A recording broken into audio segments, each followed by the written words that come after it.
রাজধানীর বুকে এক টুকরো জমি কিংবা নিজের একটি বাড়ি, এমন স্বপ্ন অসংখ্য মানুষের। সেই স্বপ্ন অনেকের কাছেই বাস্তবে ধরা দেয়, তবে প্রতারণায় পড়ে সর্বশান্ত হওয়ার ঘটনাও কম নয়। টিম সার্চলাইট এমন একটি চক্রের সন্ধান পেয়েছে, যারা রাজধানীর অভিজাত এলাকায় ফ্ল্যাট বিক্রির কথা বলে বহু ক্রেতাকে বানিয়েছে পথের ফকির। জালনথি বানিয়ে বিভিন্ন ব্যাংক থেকে উত্তোলন করেছে শত কোটি টাকা। নকলুটে ব্যাংক থেকে লোন নিতাম কাগজপত্র দিয়ে 5 কোটি 17 লাখ টাকা লোন নিছি। বছর পর বছর ধরে এই চক্র অভিনব সব কৌশলে কিভাবে মানুষকে ফাঁদে ফেলল দেখাবো সার্চলাইটের এবারের অনুসন্ধানে।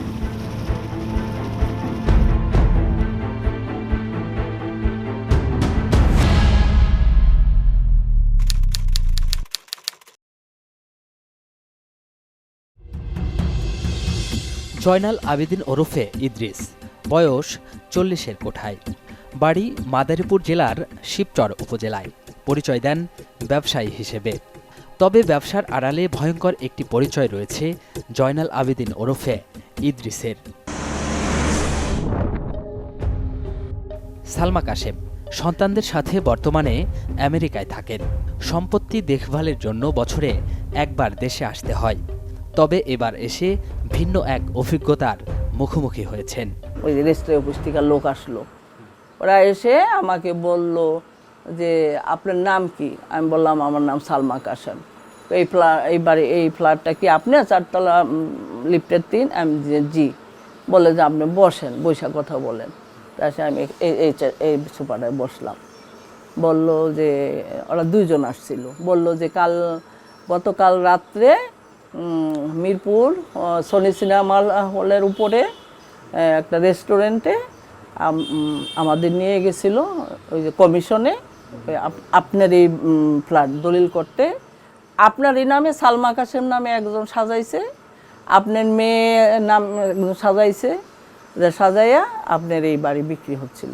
তা আপনার আইডির সাথে আর ওনার যে ছবি, ওই আইডির সাথে ছবিটার মিল পাই নাই দেখে আমরা ওখান থেকে সরে আসছি, যেইভাবে অনেক মানে পলিসি করে আমরা সরে আসতে। বসুন্ধরা আবাসিক এলাকায় বহুতল এই ভবনের মালিক সালমা কাশেমের কাছে ফ্ল্যাট কিনতে হাজির হয়েছিলেন ব্যবসায়ী জয়নাল ওরফে ইদ্রিস। তার পরের ঘটনা তো আগেই শুনলেন। ওরা দেখলাম যে হুবহু আমার যে দলিলটা, মেন দলিলটা না, ঠিক এই পিঠ ওই পিঠ পুরা দেখাইলো যে হুবহু ওই দলিল করছে। এইটা কিভাবে করলো? মা আপনার দলিলটা একটু আমার ফটোকপি করে নিতে হইব। তো ফটোকপি করে নিতে হইব, আল্লাহ রে আল্লাহ সারাইছে যে আমার দলিলটাই যদি নিয়ে যেত সেদিন। পরে আমার ভাই ছিল সাথে, দলিল এই পিঠ ওই পিঠ দুনো পিঠ, বলে যে দুনো পিঠ করতে হবে। এই জন্য আপনি যেটা দিচ্ছেন সেটা তো শুধু মানে উপরের পৃষ্ঠাটা দলিল ফটোকপি দিচ্ছেন, আর আমাদের এই পিঠ ওই পিঠ দুটোটাই লাগবে। বড় ধরনের প্রতারণার হাত থেকে বেঁচে গেছেন সালমা কাশেম। প্রশ্ন হলো, ব্যবসায়ী পরিচয়ের আড়ালে জয়নাল কি প্রতারণা করেন? সত্য মিথ্যা যাচাইয়ের আগে আমরা আরেকজন ভুক্তভোগীর সাথে কথা বলবো। তো উনি আমাকে বলছে যে উনি ফ্ল্যাটের ব্যবসাও করে। তো প্রায় মনে হয় 6-7 মাস পরে মানে আমার সাথে আর কি কথাবার্তা হয় যে ফ্ল্যাটের ব্যাপারে। তো আমি বললাম যে ঠিক আছে ভাই, কোথায় আছে আমাকে তাহলে নিয়ে চলেন। পরবর্তীতে আমাকে আপনার বসুন্ধরার যে ফ্ল্যাটটা জি ব্লকে 753 নম্বর বাসা, ওই বাসায় নিয়ে যায়। নিয়ে ওইখানে মালিকের সাথেই বসায় কথাবার্তা সব কিছু ওকে করে। পরে আমি বললাম যে ভাই প্রাইস টাইস সব কিছু আমাকে জানালো। বললাম যে এত টাকা তো আমার কাছে ক্যাশ নাই। পরে বলে কিছু টাকা তো আপনার ক্যাশ দিতে হবে, বাকিটা হোম লোনের মাধ্যমে আপনি করে মাসে মাসে হোম লোন দিয়ে যাবেন। গার্মেন্টস অ্যাক্সেসরিজ ব্যবসায়ী ফজলুর রহমান নয়ন ঢাকায় একটি ফ্ল্যাট কেনার স্বপ্ন দেখেছিলেন। সামর্থ্য না থাকায় ব্যাংক থেকে ঋণ নেয়ার চিন্তা করছিলেন। সেই সুবাদে পরিচয় হন জয়নাল আবেদিন ওরফে ইদ্রিসের সাথে। ফজলুর রহমান নয়নের কাছে প্রথমে ব্যাংক লোনের মিডিয়াম্যান এবং পরে ফ্ল্যাট ব্যবসায়ী পরিচয় দেন ইদ্রিস। যে প্রতি মাসে 1,20,000 টাকা আপাতত এই ভাড়াটিই থাকবে, অ্যাগ্রিমেন্ট করে দেয় আমাকে। তো সেই অ্যাগ্রিমেন্টের উপরে মোটামুটি আমাকে 3-4 মাস ওরা ভাড়া দিয়ে যাচ্ছিল। হঠাৎ করে ওরা মানে 2-3 মাস আমাকে ভাড়া দিচ্ছিল না। তো না দেওয়ার ফলে আমি আমার ফ্ল্যাটে যাই। যাওয়ার পরে জিজ্ঞেস করি, গিয়ে দেখি যে সব কিছু চেঞ্জ, মানে যে আগে যে সিকিউরিটি ছিল সেই সিকিউরিটি নাই, আর সে আমাকে চিনেও না। এর পরবর্তীতে ওদেরকে ফোন করে বলি যে কী ব্যাপার ভাই, আমি ফ্ল্যাট কিনলাম, আমি সব কিছু কিনলাম, আমার ফ্ল্যাটে আমি মালিক, অথচ আমি ঢুকতে পারতেছি না, আমাকে চিনে না। বিদেশে অবস্থান করা ফ্ল্যাট মালিক মহসিনা খানের জায়গায় আরেকজনকে মালিক সাজিয়ে প্রতারণা করলেও একবারের জন্যও টের পাননি নয়ন। ততদিনে গচ্চা গেছে 2.5 কোটি টাকা। এর এক সপ্তাহ পরেই আমি মিডিয়ায় আর কি একটা নিউজ দেখতে পাই যে ওরা মানে ওই যে হাফিজ সাহেব হাফিজুর রহমান, ওনার সাথে মানে ওনাকে তুলে নিয়ে গেছিল, ওনারও সেম আমার মতো এই ফ্ল্যাট রেজিস্ট্রি করে দেয়, কিন্তু যখন ফ্ল্যাট বুঝে নিতে যায় তখন হচ্ছে গিয়ে দেখে যে এটা ভুয়া মালিকের থেকে কিনেছে। ঠিক আছে, তখন আমারও সন্দেহ হয়, তো তখন তো অলরেডি ও মানে অ্যারেস্টই হয়ে গেছিলো। তো এর ভিতরে ওর আদার্স আশেপাশে আরও যারা লোক ছিল। ইদ্রিসের ফাঁদে পড়ে আমছালা দুটো খুইয়েও মামলা করার সাহস পাননি তরুণ এই ব্যবসায়ী, কারণ হত্যার হুমকি। বিস্তারিত নিয়ে ফিরছি একটা বিরতির পর।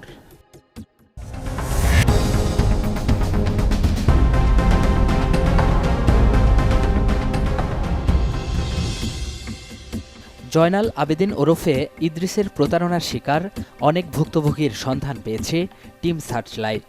অবাক করার বিষয় হলো এক একজনের সাথে এক এক পরিচয়ে প্রতারণা করেছে ইদ্রিস। লোনের ব্যবসা শুরু কইরা সে এই গুডাউন করে, গার্মেন্টস স্টক লটের মেশিন আছে, যেসব গার্মেন্টসের মেশিন জাইকা গ্রুপের, সে ওই গুডাউন নিয়ে মেশিনের গুডাউনের সামনে সে রাইখা দেয়, পিছনে সব ফলস কার্টন রাখে এবং ব্যাংকের অফিসারদের সাথে সে একটা সুসম্পর্ক করে, বিভিন্ন রকম খাওয়া দাওয়া, টাকা পয়সা, লোভ লালসা ব্যাংকের অফিসারদেরকে দিয়া। ঢাকার মিরপুরের ব্যবসায়ী গোলাম দস্তগীর এক আত্মীয়ের মাধ্যমে পরিচয় হয়েছিলেন ইদ্রিসের সাথে।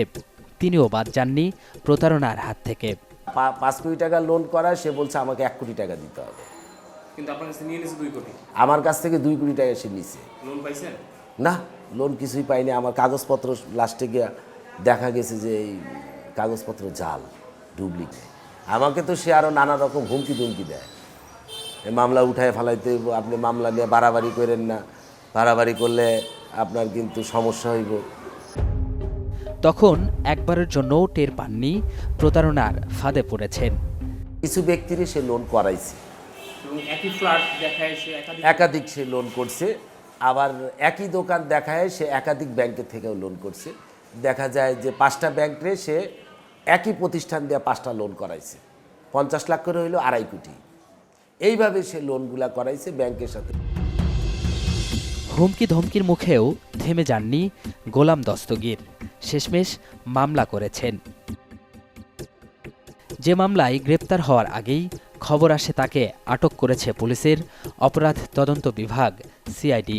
তবে গ্রেপ্তারের আগেই ইদ্রিস মুখোমুখি হয় টিম সার্চলাইটের ক্যামেরায়। ওরা তো দলিল নকল উঠাইয়া ব্যাংক থেকে লোন নিতাম, নকল উঠাইয়া একসাথে 4-5টা নকল উঠাইয়া, তারপরে নকল উঠে ব্যাংক থেকে লোন নিতাম কাগজপত্র দিয়ে। ব্যাংকে গেলেই লোন দিয়ে দিত? ব্যাংকে তো কাগজপত্র সব ঠিক আছে, লোন তো দিবে। এমনকি নিজের ফ্ল্যাট অন্যের কাছে বিক্রি দেখিয়ে এবং ক্রেতাকে বিভিন্ন ব্যাংক থেকে লোন করিয়ে আত্মসাৎ করতেন। এটা এয়ারপোর্টের রাতে নিয়েছি, বসুন্ধরা তো আমি ওটা বাড়ির 5 কোটি 17 লাখ টাকা লোন নিছি, পুরো বাড়িটা দিয়ে। এয়ারপোর্টের ফ্ল্যাটটা দিয়ে আমি একাধিক লোন নিছি। আইবাসী ব্যাংক থেকে 67 লাখ নিছি, আর অগ্রণী ব্যাংক থেকে নিছি হলো 70 লাখ, আর এনআরবিসিসি ব্যাংক থেকে নিছি 40 লাখ। এই প্রতারণা করতে গিয়ে তাকে একাধিক এনআইডি করতে হয়েছে। কিভাবে সম্ভব হলো সেটাও জানতে চাই। আপনার নিজের নামে একাধিক এখানে আইডি কার্ড, এই কারণে আপনি একবার ডিবিতে গ্রেপ্তারও হয়েছিলেন, এটা কীভাবে করলেন বা কার মাধ্যমে? এগুলো আমার মনিরাজের মাধ্যমে করছিলাম, রংপুর মনিরাজের মাধ্যমে করছিলাম। কতগুলো এনআইডি কার্ড করছিলেন? এনআইডি কার্ড সব কিছু মিলে 15-16টার মতন হতে পারে। ইদ্রিসের দেয়া তথ্য ধরে সিআইডি দল তার অন্য সহযোগীদের গ্রেপ্তারে মাঠে নেমেছে। সেই অভিযানের সঙ্গে হয় টিম সার্চলাইট। তেজগাঁয়ের সাব রেজিস্ট্রি অফিস। সিআইডি দলের টার্গেট জয়নালের অপকর্মের সহযোগী দলিল লেখক হাবিবুর রহমান ওরফে মিঠু। সিআইডির টার্গেট মিস হলো না, ধরা পড়ল জয়নালের ফ্ল্যাট জালিয়াত চক্রের অন্যতম সদস্য মিঠু। জয়নাল দলিলটা রেডি করে নিয়ে আসে, প্রতিবার দলিলটা রেডি করে নিয়ে আসে। তা আসার পর আমরা গভর্নমেন্টে ফি দিই, ফি দেওয়ার পরে দলিল সাবমিট দেই, ওইখানে খাজনা নামজারিটা চেক হয়, আমরা দলিলটা পাস করে দেব। পরবর্তী গন্তব্য রাজধানীর মিরপুর। সিআইডির টার্গেট এনআরবিসি ব্যাংকের কর্মকর্তা হিরু মোল্লা, যিনি লোন পাইয়ে দেওয়ার কথা বলে গার্মেন্টস অ্যাক্সেসরিজ ব্যবসায়ী নয়নকে মাস্টারমাইন্ড জয়নালের সাথে পরিচয় করিয়ে দেন।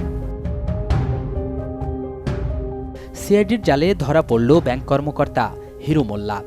অকপটে নিজের অপরাধও স্বীকার করে নেন। জয়নাল সাহেবের অফিসে ওনাকে নিয়ে যান, তারপরে ওই একবার পরিচয় করে দিয়ে আসছে, এই এক পরিচয় করে দেওয়াতে আপনি কয় টাকা দিল? 6 লাখ। অভিযান এখানেই শেষ হয়নি। পরবর্তী যাত্রা মিরপুরের মুক্ত বাংলা শপিং কমপ্লেক্স। তথ্য রয়েছে জয়নাল ওরফে ইদ্রিসের second in command Shahidul Islam সেখানে অবস্থান করছেন। কিছু বুঝে ওঠার আগেই ধরা পড়ল শহীদুল। তাকে নিয়ে ডেরায় হানা দিল অভিযানকারী দল।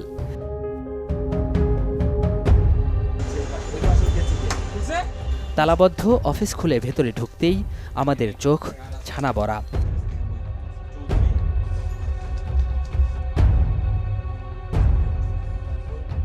সিআইডির তল্লাশিতে পাওয়া গেল শত শত দলিল আর জয়নাল ওরফে ইদ্রিসের একাধিক জাতীয় পরিচয়পত্র। রয়েছে ভূমি অফিস ও ব্যাংকের সিল ছাপ্পরও। মূলত এই অফিসে বসেই জাল নথিপত্র তৈরি করত চক্রটি।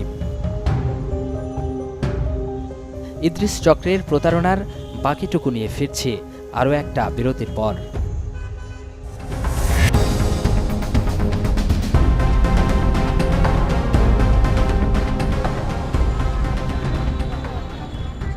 বহুরূপী জয়নালের অভিনব প্রতারণা চক্রের 12 জন এ পর্যন্ত গ্রেপ্তার হয়েছে, তবে প্রকৃত সংখ্যা আরও বেশি। চক্রের বেশিরভাগ সদস্যই পেশাদার এবং সরকারি বেসরকারি বিভিন্ন প্রতিষ্ঠানে কর্মরত। এক নজরে চক্রের সদস্যরা হচ্ছেন মাস্টারমাইন্ড জয়নাল আবেদিন ওরফে ইদ্রিস, ইদ্রিসের ডান হাত তার পুরনো বন্ধু শহীদুল ইসলাম, আলিফ হোসেন, যার কাজ নথি এবং অর্থের লেনদেন ও হিসাব জমা রাখা, দলিল লেখক হাবিবুর রহমান মিঠু, ফ্ল্যাট কিংবা জমির জালনথি তৈরি করা তার কাজ, এনআরবিসি ব্যাংক কর্মকর্তা হিরু মোল্লা, জয়নালের লোন উত্তোলনে সহায়তাকারী, রংপুর নির্বাচন অফিসের কর্মচারী পল্লব দাস চক্রের সদস্যদের ভুয়া এনআইডি তৈরি করে। অন্যদের মধ্যে আব্দুস সাত্তার, সৈয়দ তারেক আলী, রফিকুল ইসলাম, লিটন, রাকিব এবং জয়নালের ভাইরা ভাই KM মোস্তাফিজুর রহমান। চক্রের অধিকাংশ সদস্যেরই একাধিক কার্যকর জাতীয় পরিচয়পত্র এবং TIN নাম্বার রয়েছে। এসব পরিচয়পত্র দিয়ে সদস্যদের নামে ফ্ল্যাট, জমির একাধিক মূল দলিল তৈরি করা হয়। সেগুলোর বিপরীতে বিভিন্ন ব্যাংক ও আর্থিক প্রতিষ্ঠান থেকে ঋণ নিয়ে শত শত কোটি টাকা আত্মসাৎ করে চক্রটি।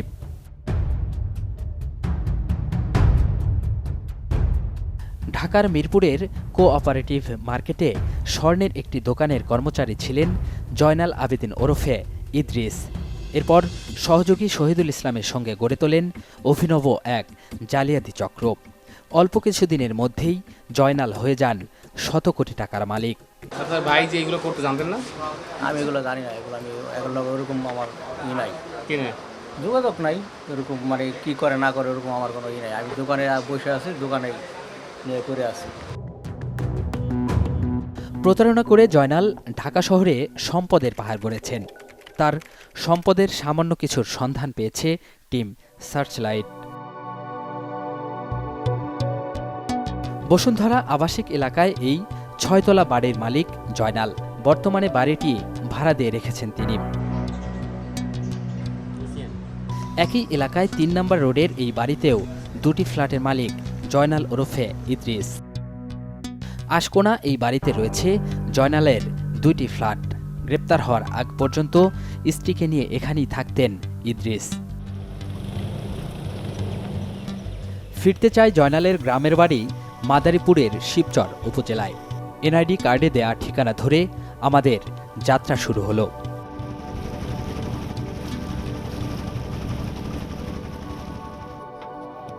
নদী পার হয়ে দুর্গম পথ ধরে চলতে শুরু করলাম চর জানাজাতে। তবে স্থানীয় বাসিন্দারা কেউ তাকে চিনতে পারছেন না। বোঝা যাচ্ছে জয়নালের এই এনআইডি কার্ডের ঠিকানাও ভুয়া। আমরা যে চর জানাজাতে যে জয়নাল আবেদিন ইদ্রিসকে খুঁজতে এসেছিলাম, যার একাধিক এনআইডি কার্ড রয়েছে, কিন্তু এই গ্রামে এসে তার কোনো অস্তিত্ব আমরা খুঁজে পেলাম না। এখানকার স্থানীয় বাসিন্দারা যারা আছেন, চেয়ারম্যান মেম্বার, কেউই তার অস্তিত্বের সন্ধান দিতে পারলেন না আমাদেরকে। ভিন্ন সূত্রের দেয়া তথ্য ধরে পাশের ইউনিয়ন বাহাদুরপুরে পাওয়া গেল জয়নালের ভাই মোহাম্মদ কুদ্দুস আলীকে। পেশায় অটোরিকশা চালক, কিন্তু তার বাড়ি দেখে বোঝার উপায় নেই। এই বাড়িতে কেউ আছে? অটোরিকশা চালিয়ে এত বড় বাড়ি করা কিভাবে সম্ভব জানতে চাওয়ার আগে একটি উত্তরে অনেক হিসাবই যেন মিলে গেল। বাড়ি কার এটা? আমারই। অটো চালায় বাড়ি দিয়েছেন? ঢাকা ছিলাম। আপনার অ্যাকাউন্ট নাম্বারে এত টাকা কোথা আসলো? টাকা কার টাকা এটা? কিসের অ্যাকাউন্ট? আপনার অ্যাকাউন্টে? আমার এখন কি টাকা বলে দেখেন। কুদ্দুস সাদিয়া এন্টারপ্রাইজ কার এটা? সাদিয়া কে? জি জি আমার। সাদিয়া কে এটা? আমার মেয়ে। আপনার মেয়ে? Sadia enterprise united commercial bank. জি জি কার এটা? আমারই। বলেন টাকা আসলো কোথা থেকে এত টাকা? টাকা আমি জমিন বিক্রি করছিলাম, এই টাকা। কোন জমি বিক্রি করছেন? এই তো বাড়ি। কথাটা কতটুকু সত্য সেটি মেলাতে গিয়ে আবারও একটু বাড়ি দেখে নিন, তাহলেই সব উত্তর পেয়ে যাবেন। অ্যাকাউন্টে এত টাকা কোথা থেকে আসলো? আমার অ্যাকাউন্টে দেখা গেছে ও পাঠাইছে, ঠিক আছে। পাঠানোর পরে আমি ওর ব্যাক করে দিয়ে দিছি। আমি ওর ওর সাথে ব্যাক পাঠাইছিল, কত ব্যাক করছেন? আসলে কি 2-3 কোটি টাকা হইব। 2-3 কোটি টাকা? হ্যাঁ বেশি। পরে পরে ওই টাকা পুরো নিয়ে গেছে। একটা মানে আমি ধরেন আসছে দেওয়ার পরে মানে 1 মাসের মধ্যে দেখা গেছে পুরোটাই নিয়ে গেছে। আপনার কত টাকা দিছে? আমার আসলে কি সত্যি কথা কই যে আমি টাকা মনে করেন 12 লাখ টাকা 13 লাখ টাকা ওই টাকাটা আমি নিছি। বোঝা গেল অটোরিকশা চালক কুদ্দুস আলীর এই বাড়ি নির্মাণের পেছনে রয়েছে তার প্রতারক ভাই ইদ্রিসের হাত। এমন একজন প্রতারক নিয়ে কথা বলেছি সিআইডি প্রধান মোহাম্মদ আলী মিয়ার সাথে। বাট আমরা তদন্ত করতে গিয়ে দেখেছি ইন্টারেস্টিং যে একই ফ্ল্যাটের 10টা এনআইডি কার্ড ইউজ করে একই দলিল নকল দলিল বের করে 10টা নকল দলিল বের করে 10টি ব্যাংক থেকে একটি ফ্ল্যাট দেখে লোন নিয়েছে। সে যেই হোক না কেন তাকে আইনের আওতায় আসতেই হবে। আমরা আজ পর্যন্ত কাউকে ছাড় দেই নাই এবং ছাড় দেওয়ার প্রশ্নই ওঠে না। ক্রিমিনাল সে ক্রিমিনাল, তাকে আমরা ক্রিমিনাল হিসেবে ট্রিট করব, সে রাঘব বোয়াল হোক যাই হোক না কেন। প্রতারণাকে শৈল্পিক রূপ দিয়েছিল ইদ্রিস চক্র, যে চক্রের নিখুঁত ফাঁদে পড়ে অসংখ্য মানুষ সর্বস্ব হারিয়েছেন। বিপরীতে এই সিন্ডিকেটের সদস্যরা হাতে নিয়েছে শত কোটি টাকা। তবে শেষ পর্যন্ত আইনি শৃঙ্খলে বদ্ধ হয়েছে। দর্শক, সুনির্দিষ্ট কোনো তথ্য, পরামর্শ কিংবা অভিযোগ থাকলে যোগাযোগ করতে পারেন স্ক্রিনে দেখানো নাম্বারে, জানাতে পারেন সামাজিক যোগাযোগ মাধ্যমেও। আপনার দেয়া তথ্যে সমাজের রন্ধ্রে রন্ধ্রে ঘাপটি মেরে থাকা জমাট অন্ধকারে আলো ফেলবে টিম সার্চ লাইট। অনুসন্ধানের আলো হাতে দেখা হবে অন্ধকার পথে।